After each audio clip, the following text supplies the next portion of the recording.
Hello and welcome to ST118 Statistics and Applications, Session 5. In this session, we have been discussing non-parametric tests and talking about all the good things about non-parametric tests, the lack of using assumptions like normal distribution in order to carry out all the calculations that would be necessary for parametric tests, right? So should we or can we use parametric tests or not? That oftentimes is to make an assertion, right? That the parent distribution, the set of numbers, measurements that we are interested in measuring, already itself follows normal distribution. So what is necessary is a tool for us to test whether the parent distribution, based on sampling, of course, right, based on the sample that we obtain, is it statistically normal or not? So we're going to justify our assumption so that it is no longer an assumption. Of course, that's the best. If we don't use normality test, because not because we are lazy, but oftentimes we may not in practice have the time, availability, the budget, right? The money to actually obtain the data. Obtaining data is not free, right? I mean, in exam, you obtain data freely because we just give you that to examine you. But in real life, if you want to obtain especially high precision data, that costs money. And you have a sample there trying to test the population mean. Then you have to maybe use another set of samples because your sample size is very small and we have various tricks to cope with a small sample size. But then to test for the normality of population, you may have to have a bigger sample size, right? Because normality means you have to test the shape of the parent distribution, right? Does it look like normal? So is it normal or not? Why don't we just remind ourselves what is normal, right? We would like to assert, right, or prove or verify that the parent distribution, the x that we are trying to measure, the real world measurement, example, the heights, the weights, the test scores, and productivity, right, is following some sort of a normal distribution, okay, of some mean. I mean, without loss of generality, I'm just going to center it at 0. So you can always use the z-score to transform all data by scaling it down, right, dividing by the standard deviation, and first shifting the mean by minusing off an offset. So that the mean is always lying in the middle for any kind of measurement that follows normal distribution. And even if it doesn't, it can be centered as 0 using the Z formula. So without loss of generality, all my normal distributions here will be having a 0 in the middle, right? But you understand that it can be offset to the real life. For example, mean temperature of 36 degrees, mean height of 1.65 meters, and so on and so forth, right? Doesn't matter. Okay, so is X normal or not? Now, oftentimes we would resort to using, I'm going to use a light color now because I want to keep the bell curve there. We would resort to using some sort of using a sample and of course applying Z formula to offset it back to the middle to plot some sort of a histogram,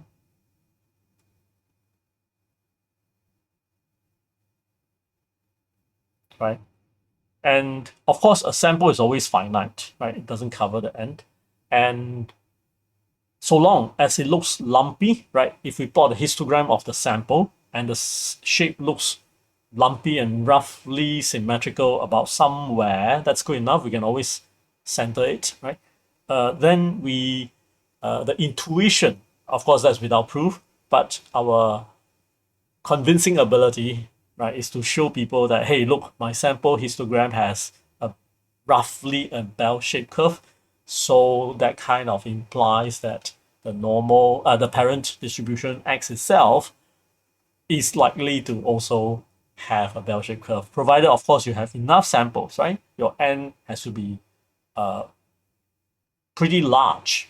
I mean, it need not be in the thousands, but if your sample is limited by environment and rarity to be, say, three or not three, but 5, 10, right? But then here, the sample size might be 30, 40, right? In order to get this kind of nice shape, to be convincing, right?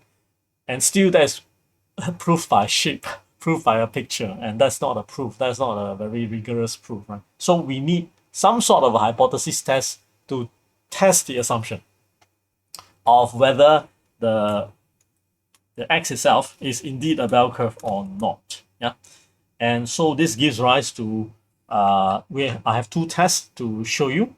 One is the Shapiro-Wilk test. Typically, we'll just call it Shapiro test.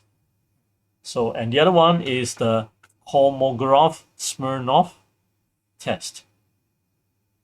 Kolmogorov-Smirnoff. And we don't typically just call it the Kolmogorov test, but we can, for the purpose of this video, I'll just call it Kolmogorov test, but you understand. Okay, so what's the big idea? Well, both are trying to test whether the X has a bell shape or not. Okay, but they use different methods. And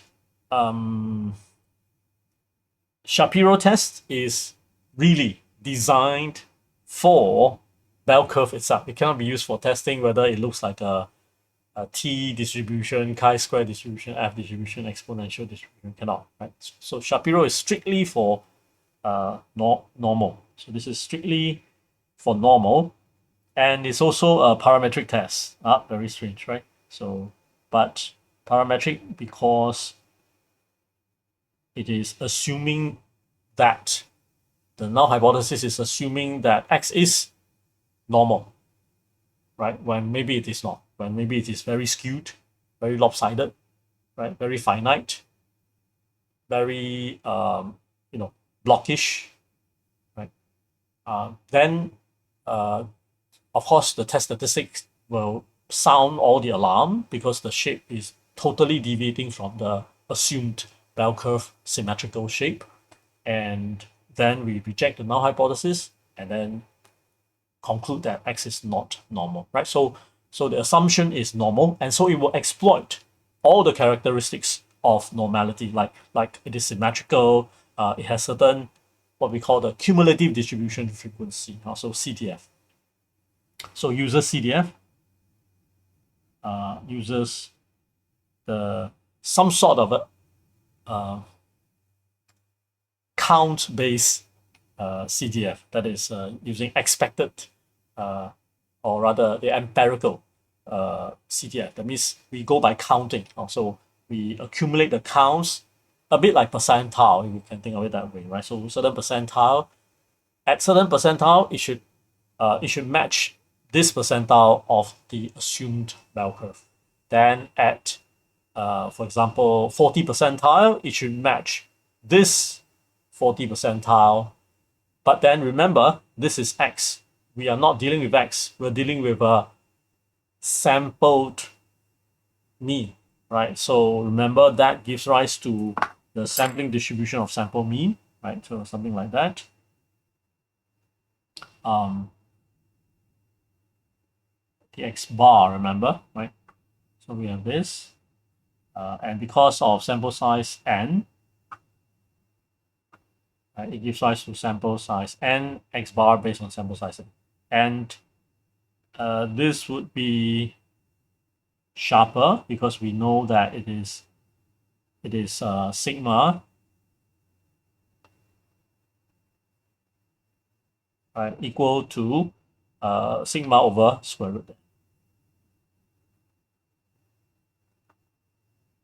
So if we assume a standard normal, then sigma is known to be 1. So we know it perfectly, right? So it can be the case that we do know the sigma, right? Because we assume so in our null hypothesis for Shapiro test.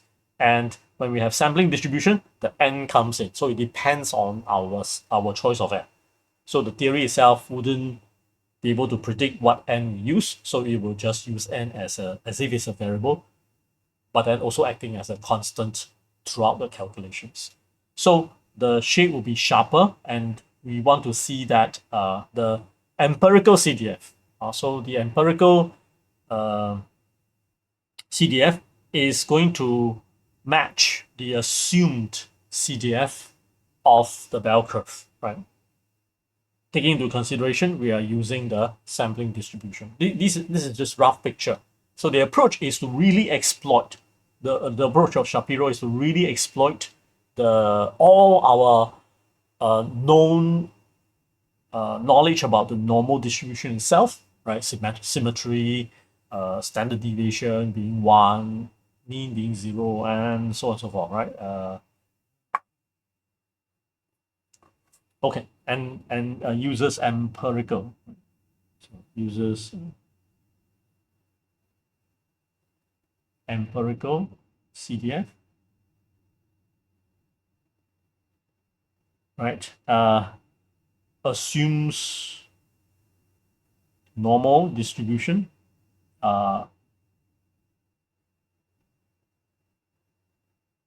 in H naught. So under H naught, we first assume it is normal, and then we do all the calculation as if X is normally distributed, and then realize towards the logical end of the calculation that, how come the test statistic is so bizarre, so large, beyond into the rejection region, and then we reject. So this Shapiro test will perform the necessary calculations, right? Requires weights, requires table lookup of weights or coefficients for that matter. So you can search online for pre-computed tables because they are pretty intensive for each value of n and alpha, of course, right? So our choice of alpha and so on. So you need to look up for those for each n for n. So n equals to 5. There'll be some coefficients, right? And we need those coefficients to calculate the test statistic. And so if you calculate from scratch these coefficients, the the mathematics may be quite involved, and also it will take a little bit of time, right? Compared to plus minus times divide, it will involve matrices and covariance matrix and matrix operations and all that to find the weights. So and the weights are based on n. So once you calculate n equals to 5, and if you should need n equals to 5 for the weights, I can give it to you. You can use that, right? Because it's only dependent on n.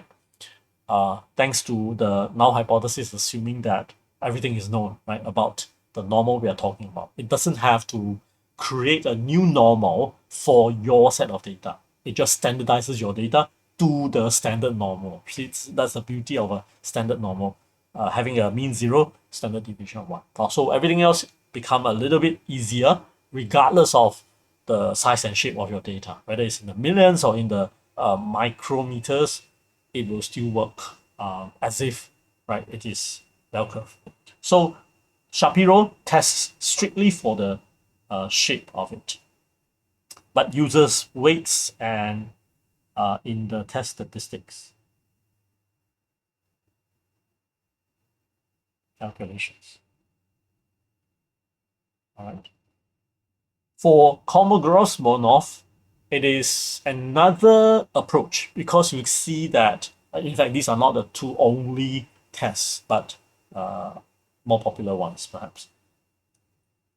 Because normality assumption in order to perform parametric tests, and we have a lot of parametric tests, right? Because of legacy and theoretical mathematical development reasons, we have a lot of stake built up in the parametric tests tool set.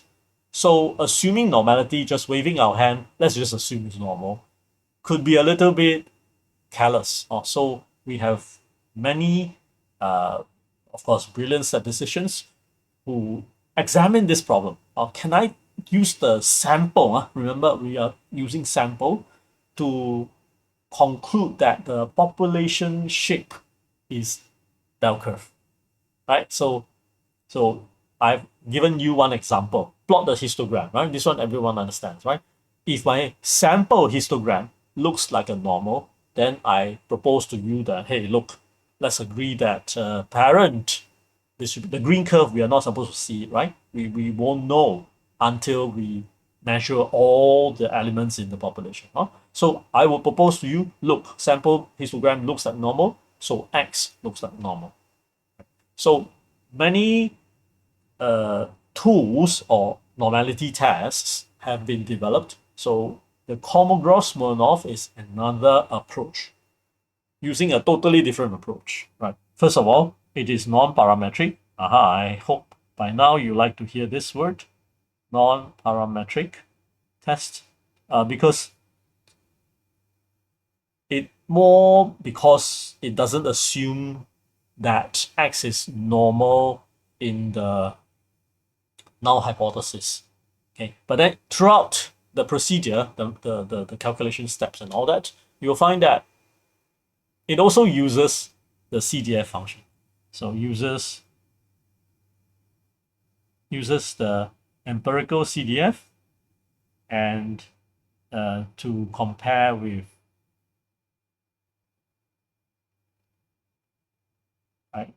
standard CDF function. Standard means if we give it the normal CDF, normal bell curve cumulative distribution function, then it will use the samples computed CDF. Think of CDF like percentile, right? To compare against the given CDF, right? The given CDF can be, of course, the standard normal, the Z distribution, or something else, or chi-square, or f-test, or exponential, right? Or something non-normal. So can be given other standard CDF function. So standard because wait, let me finish first. Example, exponential f chi-square Poisson, etc. All right.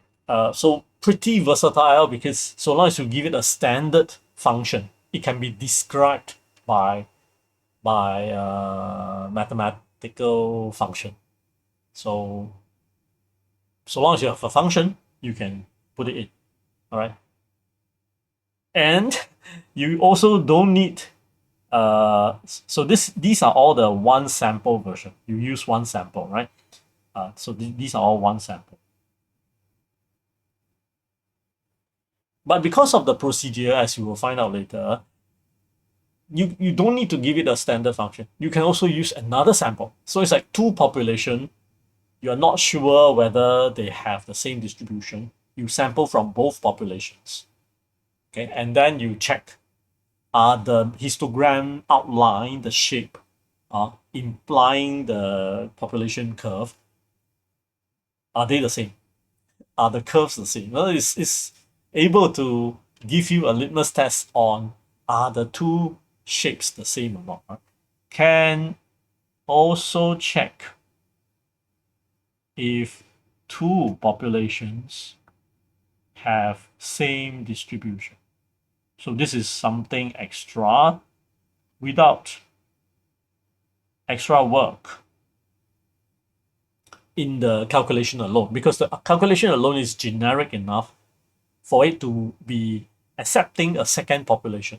So it always needs one population, one sample. This one will need two samples. Right? So we're not going to do this because our main goal is to check for normal distribution. So for normal distribution, you don't really have to go and create a set of measurements that you somehow fine-tune to be exact, perfect normal distribution. Anyway, real life measurements will never be perfectly normal, right? So that's a true statement. It will always be approximately normal or very nearly normal, but it will never be normal. First thing first is that every measurement in real life is finite. Remember, we talked about this all the time, right? So finite measurements, no matter how big, even trillions, will not be as big as infinity. Whereas standard normal reaches infinity and goes to minus infinity, right? So might as well we give it a mathematical function because we do know with perfect precision the mathematical CDF, the cumulative distribution function for normal distribution. All right. So this part, in the base DNA itself, Kolmogorov-Smirnoff is already very different in approach from Shapiro will test. Okay. So in what follows, we want, or rather, I want to give you an illustration of the examples. All right. So calculation examples for Shapiro. And then we'll do one for Kolmogorov-Smirnoff just to see how the steps look like. Now, of course, this being an illustration, I'm not trying to prove to you the mathematics and everything, but just to show you how the calculation steps feel like so that you have some sense that they are very different, right? And yet not get drowned in all the formulas and calculations. So let's get started with the example, right? So an example here. And I like to save any real estate on the paper as as much as possible. And there's room for a little bit of extra notes here and there. Okay, so let's get started with the example. My example, I like to say that, so for Shapiro, right? So Shapiro test example. My data is x equals to 7.2, 6.9, 7.4, 7.0, 7.1. Okay, so it's all jumbled up.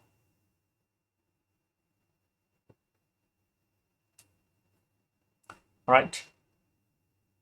Then for Shapiro test to work towards the test statistic, right? We need to first sort it. So sorted, so because when we sort it, then there's a sense of left to right, right? And then if you you think about it like grouping some numbers, close by numbers together, you will find that you can form some sort of a histogram, that kind of meaning. Yeah. So it's little bit feeling like percentile when you sort. And remember in Wilcoxon rank test, Mann-Whitney test, and Kruskal-Wallis test, right? We always have to sort the data so that we can rank them.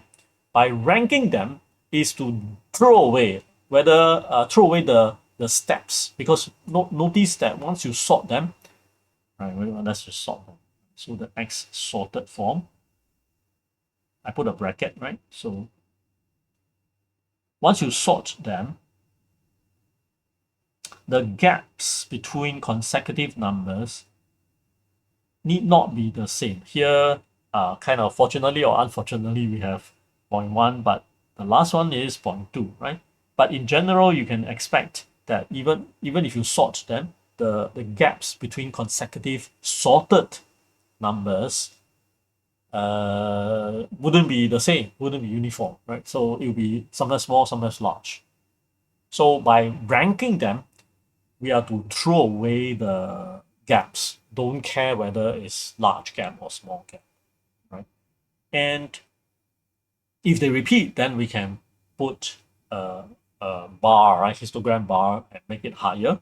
If they're near enough and our bin width is large, then we group them, right? So like 6.9 and 7, consider the 6.5 to 7 bin, something like that, right? So that's how we draw histogram. Now, but that is also a very rough use, right? A very coarse use of the data, because the data did give us some sort of fidelity, some, a bit more refined information that we can exploit, and that's what Shapiro test is trying to do. So it is not strictly just counting the numbers that are less than some numbers. It does exploit the magnitude there. Right? So what we want to do next is to make sure that we can perform the calculations and with the right emphasis, the right weighting. That's why there's this weights, right? Because it is, in other words, we in Shapiro's view, these numbers require some sort of adjustment, because weights just means they are amplified or they are diminished with certain intended purposes. What's the intended purposes? We treat it as if these numbers come from normal distribution.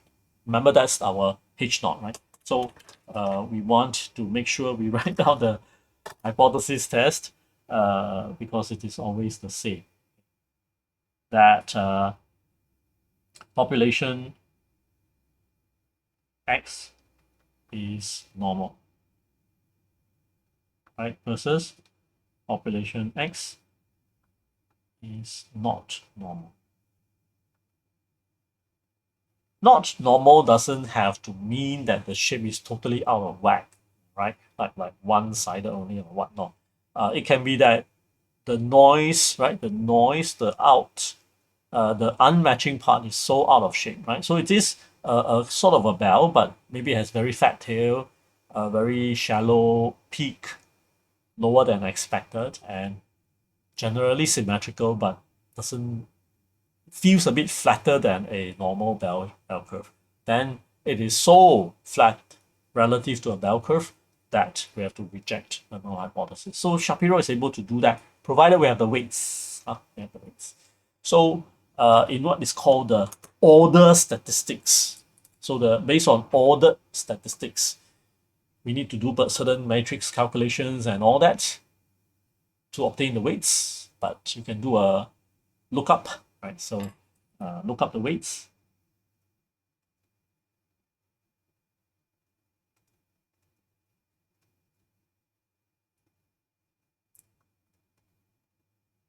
So we get the weights based on sample size.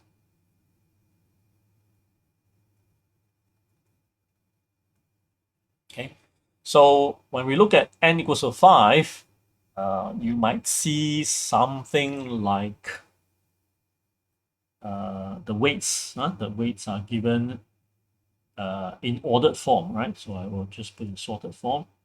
So anything that has an S, the position has meaning. Anything without a suffix S, the position is meaningless. It's a bunch of data. You can, shuffle them all around, and the mean is still the same. The maximum is still the same. Yeah, the descriptives is still the same.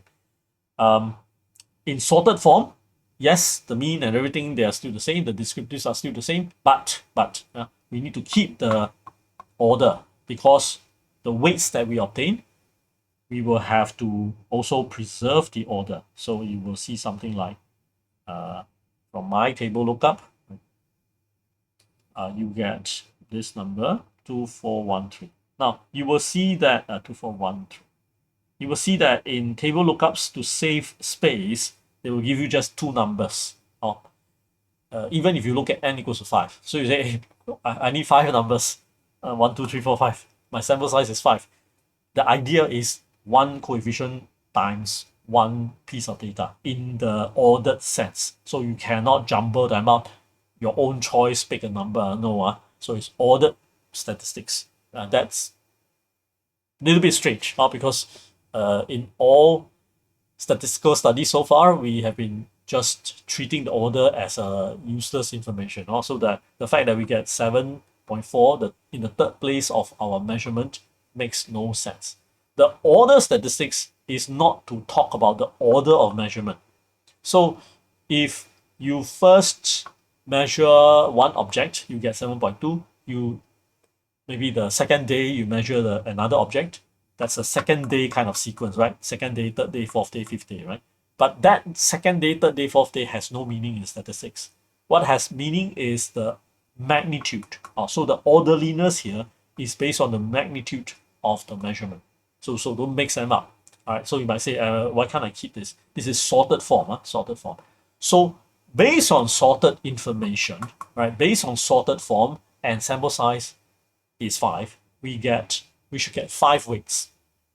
Your table lookups for n equals to 5 will get 2 numbers because 2 things, right? Number 1, for odd number, the middle number, because it's that there will be one parking lot in the middle, right? That is not occupied, is always 0. Okay, so that's always 0. And point number 2, it is symmetrical. So we would put the numbers here in a reflection. Point number 3, the reflected numbers are negative. So because this processing of the information for weights is standard across all sample sizes and all Shapiro tests, to save space for the tables, even if it's like very, very minimum cost, right, just to have more numbers printed, it's just easier on the eyes, right, by not repeating this. But first time learners might just find that, hey, what am I supposed to do, right? Do I copy and paste or what? Yeah, so you need to practice these 3 points. For odd sample size, it is followed by a 0, or the midpoint is 0, and the numbers are reflected to the other side to make sure it's symmetrical. But in a way, it is like negative symmetry, in the sense that the absolute values are reflected in a symmetrical way, but the reflected numbers, they are having negative sign. Okay, all right. So in a way, is to say that the negative signs will tend to reduce the total test statistic. However, if the sorted form of the numbers are so huge, right? 9, 15, right? So huge. Then despite me trying to pull you down just to 66% of your magnitude, you're still a very large number, correct or not? Yeah. So that the overall test statistic will be very large, and then it will, burst some sort of what do you call that? The critical value, and cause us to reject the null hypothesis. All right. So that's essentially the big idea here. So what you need to do is to do this, right? So so these tables are easily available, and you don't need to compute the weights yourself because it's not so trivial to do that. Okay, next, what we want to do is to calculate the sample mean. So the sample mean, x bar, can be based on x or xs, doesn't matter. Sample mean, by now we know. I will just write out the numbers directly. Right. Calculate the squared deviation, or squared deviation. I'll put a capital S squared, squared deviation. So that's not sample variance, but it is like n minus 1 times the sample variance. In other words, we do all we do for calculating sample variance, but don't divide by the denominator n minus 1. That means we don't average out the squared differences. That's all. So in a way, you can say it is n minus 1 multiplied by the sample variance. If you have a convenient function to obtain the sample variance, that's what I do in Excel, right? So I just use variance dot s times 5 minus 1, which is 4, right? So you will get back the sum of all the squares, which is basically sum of all the squares away from the sample mean, or away from sample for all the data. So anyway, my number is 0.148. You can check my calculation, right? Even if the numbers are off, maybe I get rounding error, maybe I copy wrongly. I say one thing, I write another, it can happen. But the formula, the logic will be correct, right? So of course, I welcome you to try to point out my mistakes, if any, in the comments field. Okay, so next I want to calculate the, so this will form the denominator, and for the numerator, I'll just call it the b value. Here is the part where we do the square of the dot product of xs and as, right? So in some sense, it is like a of s dot product with x of s, then square. Now dot product typically is reflected by a t, treating it as a vector. So the idea is to say the sum product in Excel, right? So in NumPy, in Python, NumPy form will be NumPy dot dot itself, the function, which is to say sum of all these products, sum of the product of first numbers, second numbers, third numbers, fourth numbers, all the way down. So after that, square it. So what I get is that 0.1448, and you can check again to see if you get the idea. 6.9 times 0.6646 plus 7.0 times 0.2413 plus 0 plus 7.2 times negative 0.2400. So the weight is negative, but my intention is to add the product. So end up I subtract, right? So that's okay. Sign is intentional. We want it to be there. So that, of course, has an overall effect of reducing these numbers' weights, right? Because they are, first of all, below 1. So it will reduce. Number 2 is it is minusing off the sum product earlier on, right? So that what happens? So that the overall square of that number is going to be small. Then finally, we will divide. So at the end, we will find the test statistic. The test statistic, that's Shapiro wheel. Okay, so SW. So SW is going to be B over S squared, capital S squared. All right, so B has a square itself, so it's comparable. In a way, it's a little bit like weighted variance, all right? Weighted variance, I'm not ready to use the word variance because it's supposed to be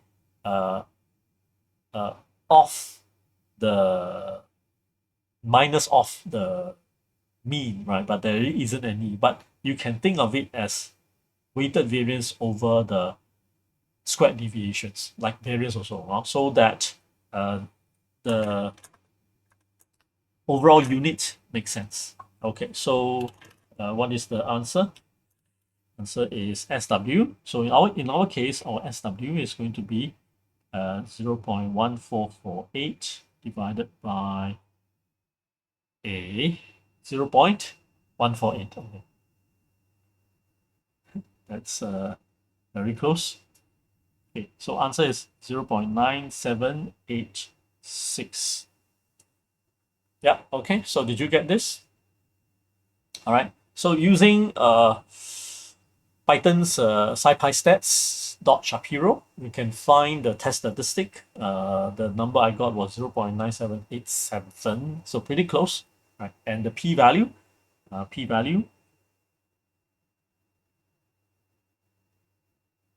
is about 0.9276. So way larger than 5%, isn't it? Yeah. So in this case, for sure, we will not be able to reject H0. So since p-value equals to 0.9276 is not less than alpha equals to 0.05, we do not reject H naught and conclude that population is normally distributed at 5% significance. Now, of course, this sounds familiar because it's the standard template form that I've been saying, right?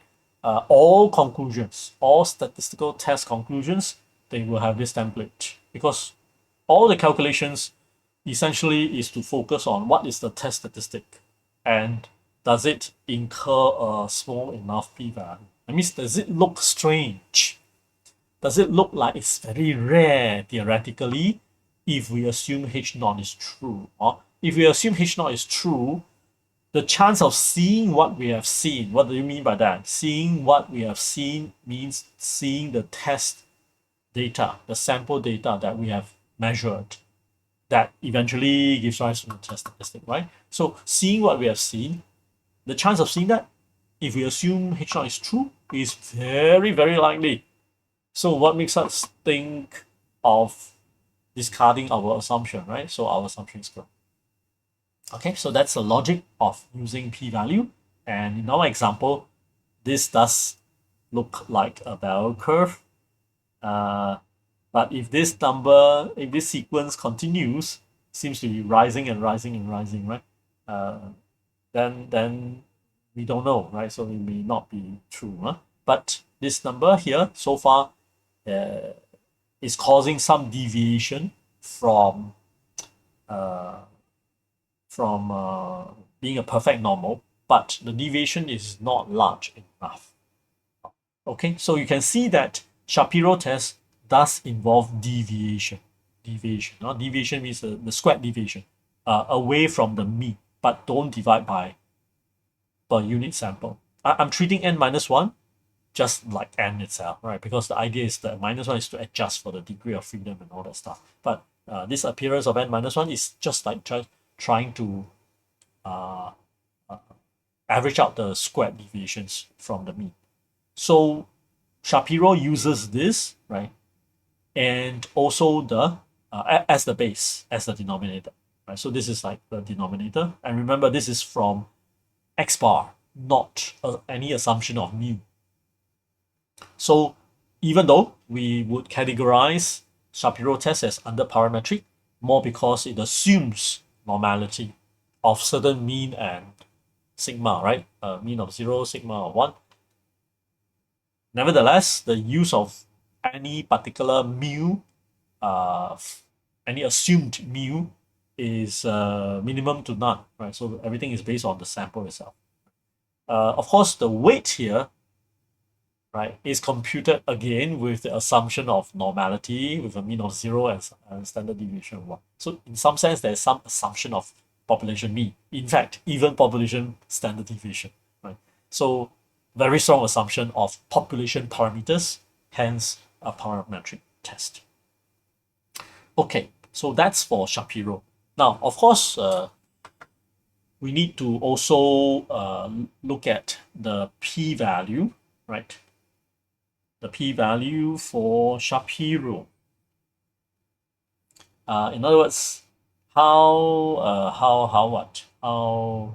what is our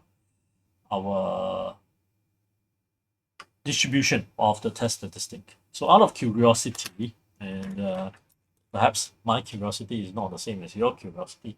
So out of curiosity, I also plotted 3 different sample sizes of test statistics for Shapiro. So I will just put an SW here, right? So using the same notion as the Shapiro build test, right? So SW. And what happens? Well, again, it's not easy to manually do this. So I have to, of course, write a code. And I'm just going to sketch out what I see here, right? So it's going to be like 0 to 1. 0 to 1. And the 1 here is going to spike up a lot, right? And then almost halved over here. Then we have a 0.9, 0.8. This is 0.5. Okay, need to make sure 6, 7, 8, 9, 9, 9, 8, 7, 6. So 0 0.6, 0 0.7, 8, 0 0.9. Okay, so 9 here, I'm going to see something like a huge drop. Then it will just taper off to 7, 5. Okay. For some reason, I'm getting this.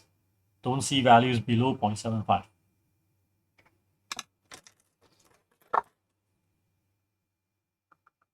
Should be using something light. Okay, so this is to annotate. Let's annotate it. This is under same. All right, that the population is normal. X is versus X is not normal. This is for n equals to 3. Okay, so then I have n equals to 10 and n equals to 10 and n equals to 30, just to have a bit of contrast. Beyond 30, right, in most other, whether parametric tests or non-parametric tests, because of CLT, right, because of CLT, what does CLT say? CLT actually doesn't look at parametric, non-parametric. It just looks at the sample size, right? So it says if your sample size is large enough, and it also applies here. So if our sample size is large enough, most parametric tests, non-parametric tests, or tests for normality, then tests for the population, something very not the usual population mean test kind of tests, still succumb to the benefits of CLT.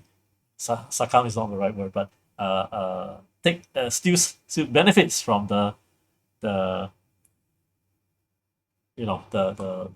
proof that CLT gives us, which is that the sampling distribution will follow normal. So it gets easier and easier if your n becomes larger and larger, and some of the sampling distributions start to look familiar. Or it may tend towards normality, it may tend towards chi-square, may tend towards t, it may tend towards some f distribution with a certain degree of the standard distributions that we can describe perfectly well with mathematics. That's what I'm trying to say. Right? Okay, then we have 0.6, 0.7, 0.8, 0.9. So 6, 7, 8, 9. And notice these are all 0 points.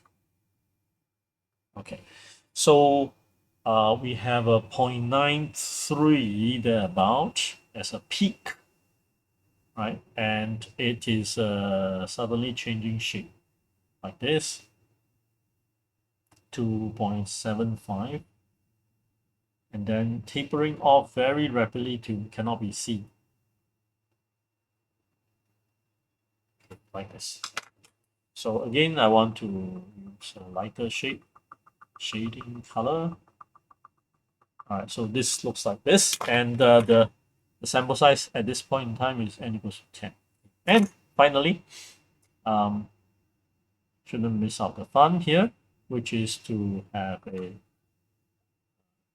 SW. I'm allowing for this break here, but anyway, it does seem like I'm not going to be using that part of the diagram anyways. Right. Okay. Right. Same thing. 0.6, 0.7, 0.8. So let's try 8, 9, 7, 6. Point. Okay. It peaks at about 0.94, roughly the same, right? and quickly tapers off that one. Then it will finish up at about 0.88. Oh, so it's rather peakish. My diagram expanded this into a very nicely visible fat curve, but then we couldn't compare. Also, so I think it's good that I also try to standardize the scale that will now allow us to see something even more interesting. That the curve basically sharpens up, right? That it becomes harder and harder to reject H naught as n goes bigger, right? Because as n goes bigger, CLT becomes nearer and nearer to our side, and we can easily, right, use the sampling distribution or sample mean to calculate, right? And because it will be normal, sampling distribution will be normal, even if the variant is very non-normal, right? So it does make sense. Okay.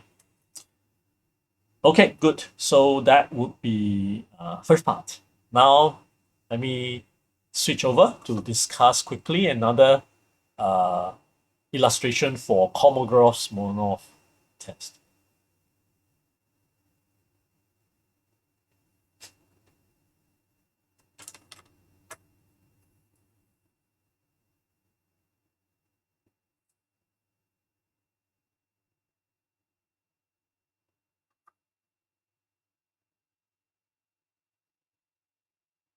Okay, Kolmogorov-Smirnoff test is also testing for normality. And the reason why you want to know these is, not for exam preparation, but because these days getting these tests done is so simple. It's a function call away, right? And straight away the calculations would have already embedded within them all the, for example, the pre-computed coefficients for Shapiro, which you don't have to worry about. Which means you're benefiting, right, from a lot of calculations that have already been done, which are reusable. And so there's no need for you to recalculate your Shapiro coefficients. And you can have the Shapiro p-values, but why not also pipe the same sample measurements into another test, the non-parametric test, right, the Kolmogorov-Smirnoff test, which does not assume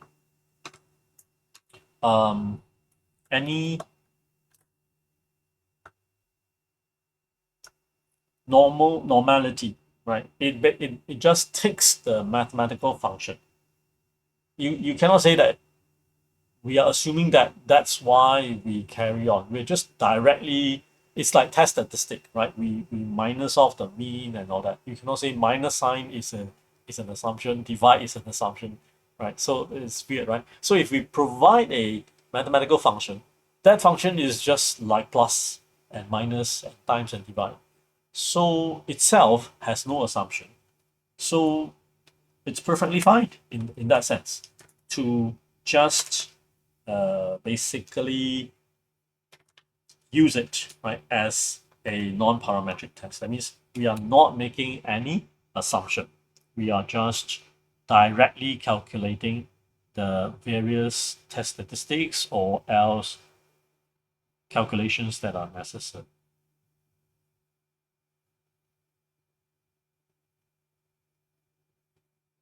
Is that okay? Right. So it might be actually a good idea to use the same test data. So again, we will have x equals to 7.2, 6.9, 7.4, 7.0, 7.1. Okay, so now,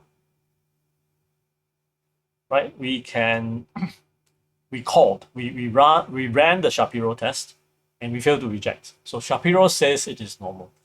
And because Kolmogorov is also another function call away, whether it's nar or Python, right? So scipy stats dot ks test, I think. You run it and it will give you the Kolmogorov-Smirnoff test statistic and p-value. So immediately you can decide whether to reject or not, right? Using the p-value, even without knowing the critical values. Because now for these tests, the test statistic is actually for the software to then look up the table to calculate the p-value. Right? So the p-value given to us is so readily usable, immediately digestible, ready to be absorbed by your stomach and guts, right, and your body, right? Whereas test statistic is a bit like the meat at your mouth with some bones, and you still have to chew on them, right? So it's lower for our digestion. So why not we just use a p-value and see if we uh, uh, have to reject the assumption that x is normal, right? So n equals to 5. All right. So what do we write? Okay, first thing first, hypothesis. H naught population X has same CDF. Remember CDF, that's our cumulative distribution function, as the function given CDF function. Or as given function. I'm trying to emphasize that it has to be a CDF function. That means it is a function that is ranging from 0 to 1, right? Non-decreasing, keeps on rising and reaching 1. Whether at infinity or not, like normal, it will reach 1 at infinity, it will reach 0 and minus infinity. That is okay, right? That is okay, right? So long as it keeps on, it doesn't have to keep on rising, it can stay stationary at certain value as x increases, but it cannot decrease. So h1 x does not follow same CDF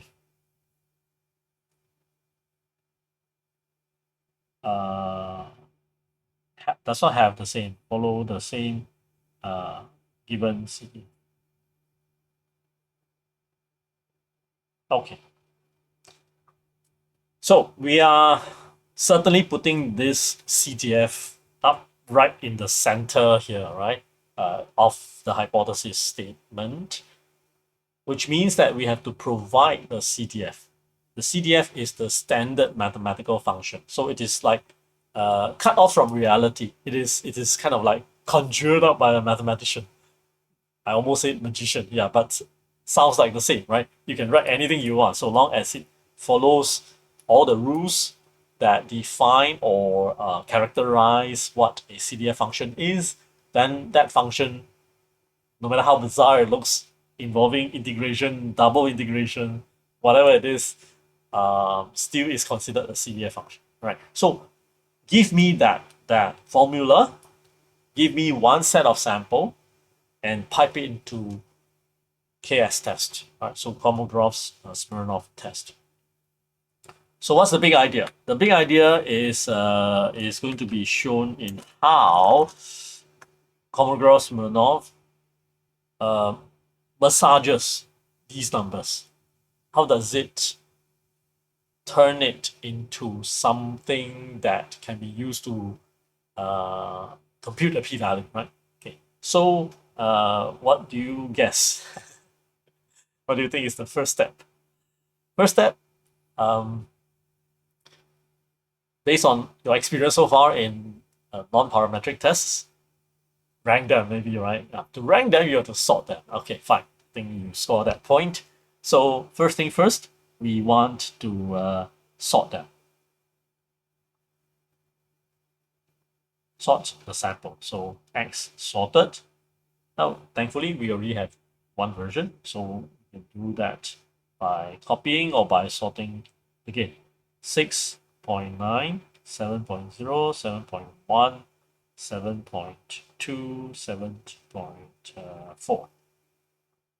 Okay, so X sorted. Then what we want to do is to perform eCDF. eCDF, right? So the empirical CDF.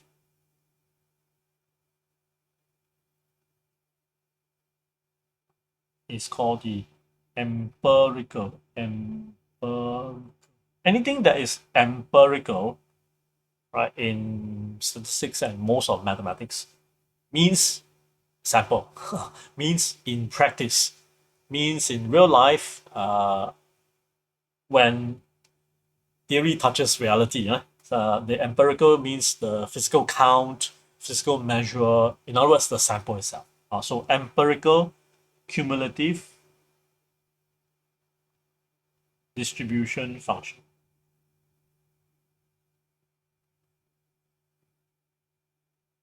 Okay, so it is defined as the count, right? So the count, if I may just define the function count as instructing you to physically count. Count the number of values, sample values. I stress the word sample here because empirical has to deal with the sample. So it's a kind of like a procedure defined intentionally for the sample data as a way to mimic the standard mathematical cumulative distribution function. So count the number of data samples that are lesser than or equal to x, then divided by, not surprisingly, sample size itself, which is also a kind of value coming out from the sample set, right? Okay, so if we do that, then we can perform a listing of x, right, being from 6.9, 7.0, 7.1, 7.2, 7.4, right? So instead of ranking them, we're going to calculate the eCDF. So the eCDF of x is the sort of a simulated equivalent sample-based computation for cumulative distribution function. Because if in all literature you check, CDF refers strictly to, the using the CDF function to calculate, right? But then we need to have a sample way to do it so that we can perform checks, right? To as a mirror equivalent, right? To compare with the sort of ideal or expected CDF derived mathematically.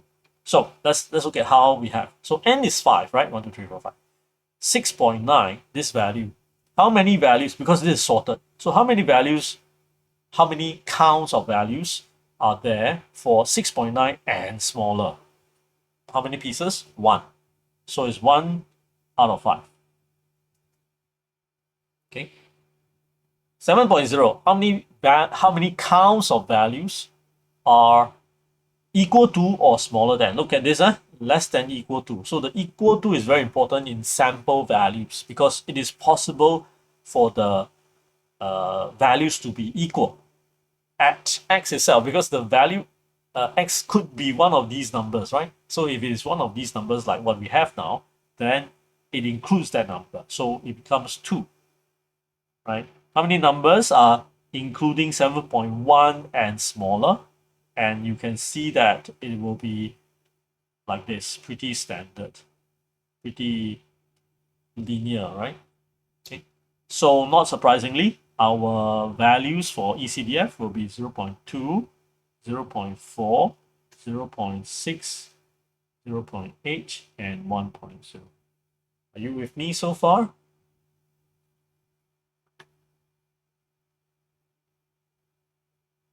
So far, okay? Okay, so what we then do is to also obtain the obtain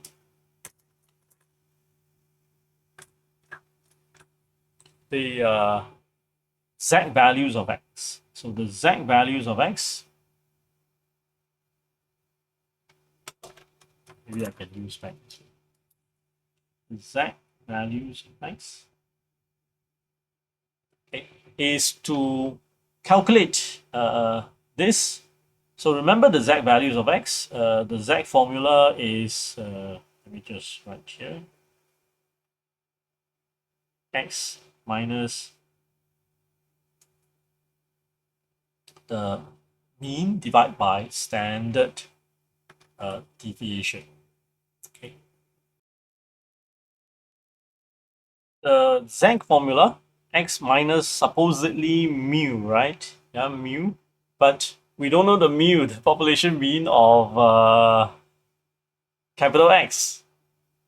We don't even know, right? Yeah, so we're not even talking about any assumed value. So we're going to point estimate mu using our x bar, right? And point estimate our sigma, right? But we have no idea what sigma with the sample standard deviation. So if you calculate them, right, our x bar and s has been pre-computed, right? So x bar is 7.12, x bar equals to 7.12, and for s, I'll just fill in the blank here, 0.1924. You can have more precision to keep the decimal places. Okay, and once we have the z value, then we can calculate the CDF. On the CDF, the cumulative distribution function for these z values. That means at these z value points of x, right?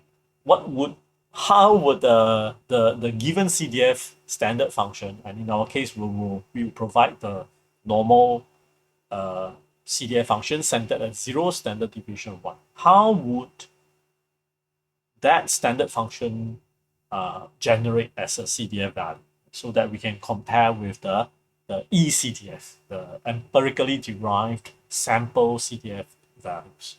Okay, so I've got, just quickly right now, minus 1.1437.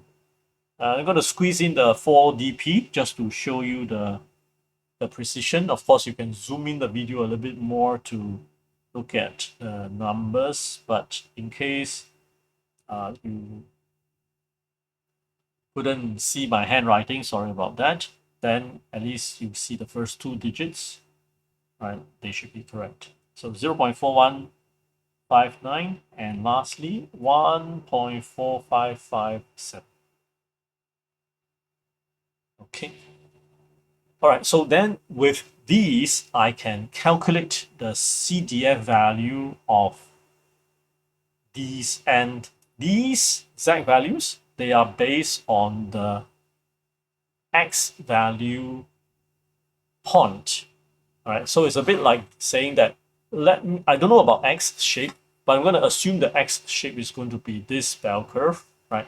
And this bell curve is going to give rise to a CDF function. So it's going to give rise to a CDF function that is, I think, best drawn here. So let me try. Okay, so 0 to 1, 0 to 1, and we have a 1 here. Okay, so we have a 1 here. We can have a 0.5 here, 0 here. So this is 0.1, 0, 0 for x and y. So this is the z-axis. All right, so a CDF for normal, for bell curve, would pass through 0.5. That means the left area of 0 is exactly 0.5, right? The left area is exactly 0.5, the right area is exactly 0.5. And it will reach infinity, it will reach 1 at z equals to infinity. like this. Okay, so now I can smoothen the curve. All right, so this is the bell curve for CDFZ. This is CDFZ. Okay, now if our X is like this, assumed to be like this, right, or follows this, then it will produce a CDF that is, I'm just going to deviate a little bit, right? Deviate left, deviate right, sometimes on top of the green standard curve, sometimes below, and like that. So if this is the from the ECDF, then we would hardly be able to reject, right? Because the difference is very, very small. So what is Kolmogorov-Smirnoff going to look at? Let me draw one that is a little bit more distinct, right? So that would cause Kolmogorov-Smirnoff to irk and reject, right? Which is perhaps a kind of a CDF that that may be like this, very chunky.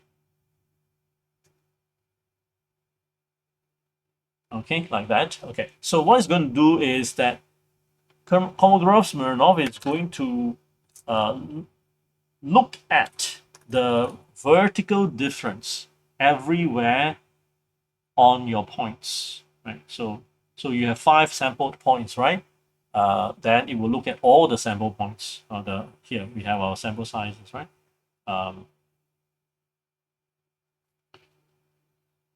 I'm using the red curve, but of course it would apply to the orange curve, which is our data just as well. Okay, so these vertical deltas, some are small, some are large, correct or not? Some are small, some are large. And of course, I could have drawn the red curve to be very low, very near 2.5. Or maybe it is just gently rising. It doesn't even cross or near 2.5. So it's creating a very big gap, right? So out of these 5 points, we'll take the maximum one, or says KS, right? So says Kolmogorov-Smirnoff that we will take as test statistic our Kolmogorov-Smirnoff. So now is KS. It's going to be the maximum of all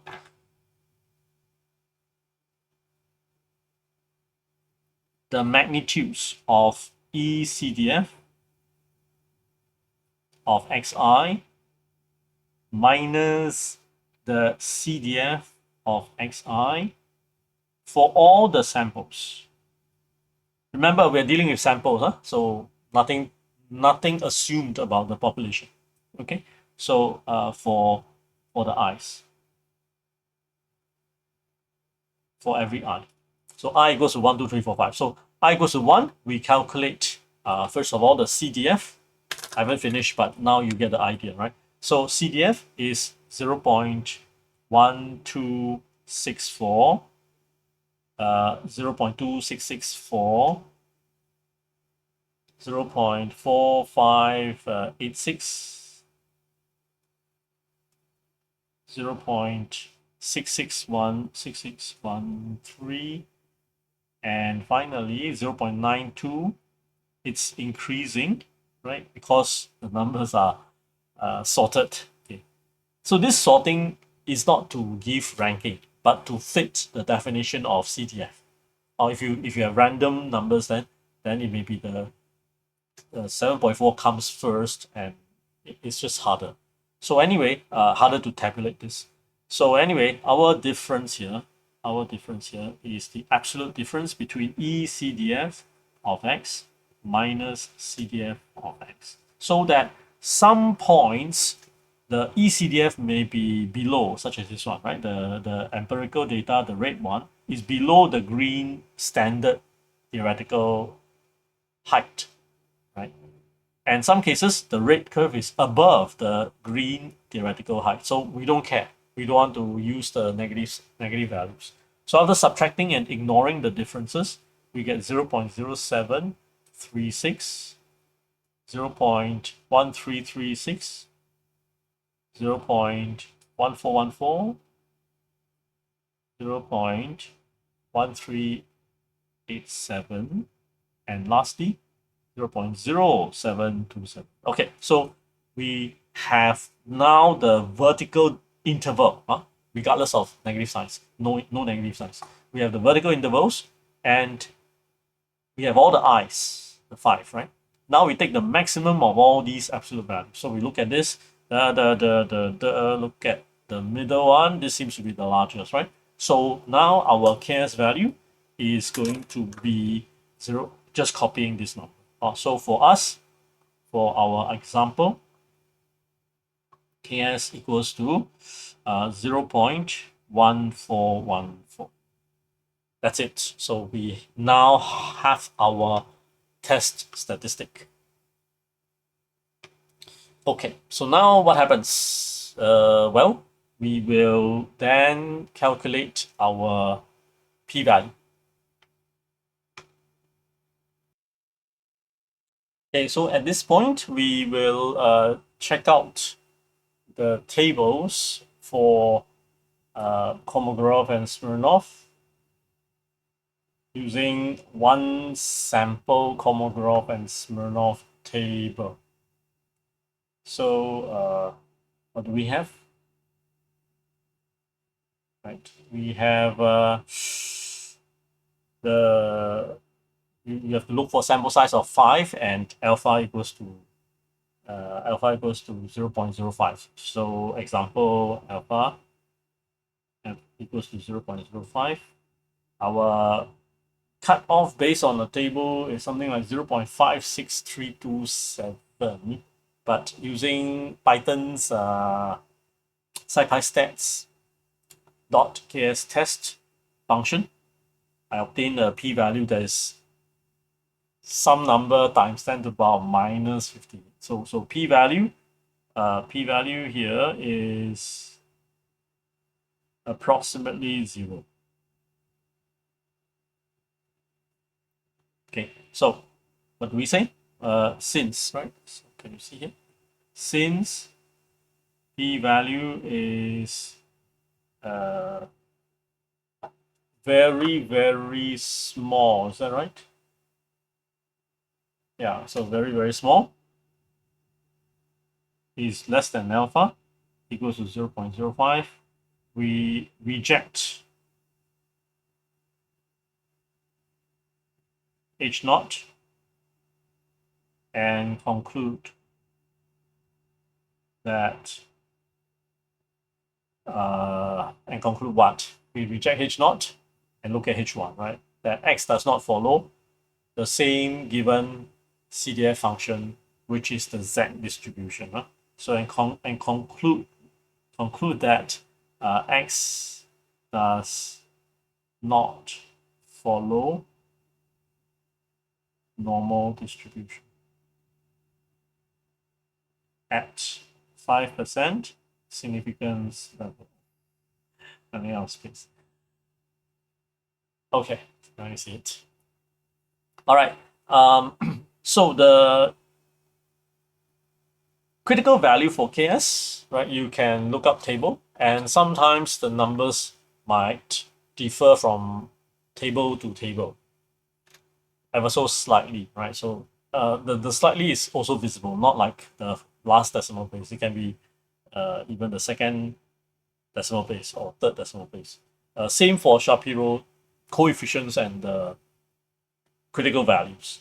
Okay, so we basically will need, right, the test statistic to be quite how do we put it? Quite visibly away from the critical values. In other words, p-value should steer clear of the alpha-ish zone. So the alpha-ish zone will be the 1% to 10% region, right? So if p-value is anywhere very, very large, then it's clear sign that we do not reject, and X is normal. If p-value is very small, like in my case here, I well, using the function, right, the package function, I get a very near to zero value. So basically, it's like reject right away, right? Is it really the case? Well, according to Kolmogorov-Smirnoff, yes. Right? So you see that and perhaps it's nice to have this, and it's because the situation here is not rare. That Shapiro, right, given the same sample data, Shapiro, the parametric test says, I think it is normal, right? Fail to reject. Kolmogorov-Smirnoff says, well, it's scarily so big a difference from normal distribution, so reject right away. Right? Yeah. Even though Kolmogorov is looking at CDF function, and Shapiro is like comparing the massaged test statistic based on pre-computed weights, right, and all that, tuned towards normal distribution, right. One gets the idea that sometimes they disagree, and that's why I say it's a good idea to run both of them, all right, both of them, and see if they say the same thing or not, right. No, remember that now you are beginning to get a feel that I'm not sure at all, right, or you are not sure at all. Finally, whether X is normally distributed or not, yeah, because it's a big invisible cloud of shit there. Does it look normal? Can I safely use normality assumption to continue with all the Z test, T test, or should I use non-parametric methods? Right? So, if of course you'll be asking me, what do I think, right? How would I deal with this personal opinion? All right. So of course, one should always take into account the actual context, all right, of your applications. Do you have big sample size, small sample size? Can you afford to re-verify? Can you afford to sample check again? Uh, is the is the wrong conclusion having a huge impact and consequence, right? Is it going to be causing life and death to a patient? Or is it going to be, should I buy this model of the shoe or that model of the shoe? I mean, of course, there'll be some, frustration, but you know that the impacts are very different, right? So, as a sort of statistical rule, I would then say that now that our eyes are more opened towards the world of non-parametric test methods, that means we have them, we know them, we can use them, and we also have means to test for normality, right? So I would say I will run both tests. Let's say this situation, I will run both tests. Okay, so I run both tests, and if both of them agree, right, like both do not reject or both reject, then I have very strong confidence, right? I dare to even show this result to my audience. Whoever is going to ask, hey, have you done the normality check? Now, whoever has learned statistics bold enough to challenge me, right? Then I say, yes, yes, sir, I've done that. Would you like to see the results, right? So if both agree on reject or do not reject, then I will proceed.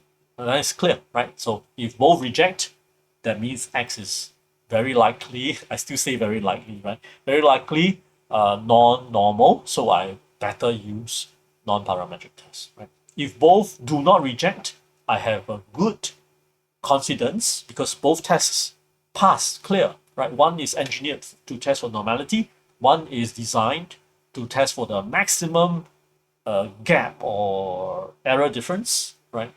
Absolute error difference between the CDF functions. And those data also cannot lie, right? So, and both clear. So if both clear, it's like two doctors, two consultants saying, actually, I think this patient is okay for discharge, is has recovered, something like that. So of course you have a good confidence.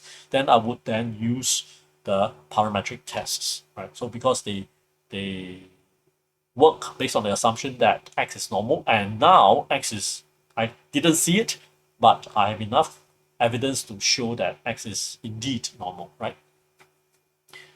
What if they disagree, right? One rejects, one doesn't reject. Either one, right? Doesn't matter, but they disagree. So there is a 50-50 chance, right? that both agree or both disagree.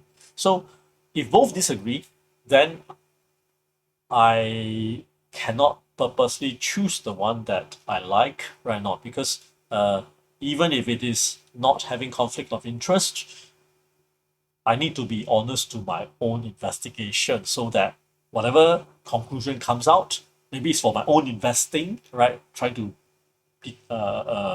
test if the stocks are giving enough ROI based on my certain benchmarks, right? So if I choose one over another, either emotionally or just based on my knowledge, oh, I like Shapiro more, oh, I like Kolmogorov more, right? Just based on that, then it's not systematic enough, not objective enough, right? So you don't want to do that for yourself. Neither do you want to do that. Of course, you shouldn't do that, so that the end result is in your favor, right? Helps you to get promotion, helps you to clinch the deal. Don't do that, right? So just be more on the objective side. So if both disagrees, what you do, we will proceed anyway with not having the assumption, right? So a conservative way to use it is to still go with the non-parametric methods, because then I don't assume, right? If I don't assume, then my results will be more reliable. It might mean that I have to compensate by increasing the sample size. I don't know by how many, but 10%, 20%, right? And try to prop it up. And that is never wrong. In any test, whatever it is, parametric, non-parametric, right? Whatever test, touching reality more, that means increasing sample size more, is always a welcome uh, activity, let's say, in statistics, to make the fidelity, the resolution a little bit higher, right? And thereby contributing to the reliability of your conclusion. The potential mistake, that means you wrongly rejected when you shouldn't have, or you did not reject when you should have, right? Both these cases are mistakes, right? It's like the false positive, false negative mistakes. It will always reduce both, right? That means increasing sample size is always the cure to reduce the probability of making what in statistical world we say the type 1 error and type 2 error. Okay. All right. So with that, I end this video, and I'm just going to discuss more tools, in other words, more hypothesis tests, to arm ourselves against certain assumptions that we make. Right. So see you in the other two videos.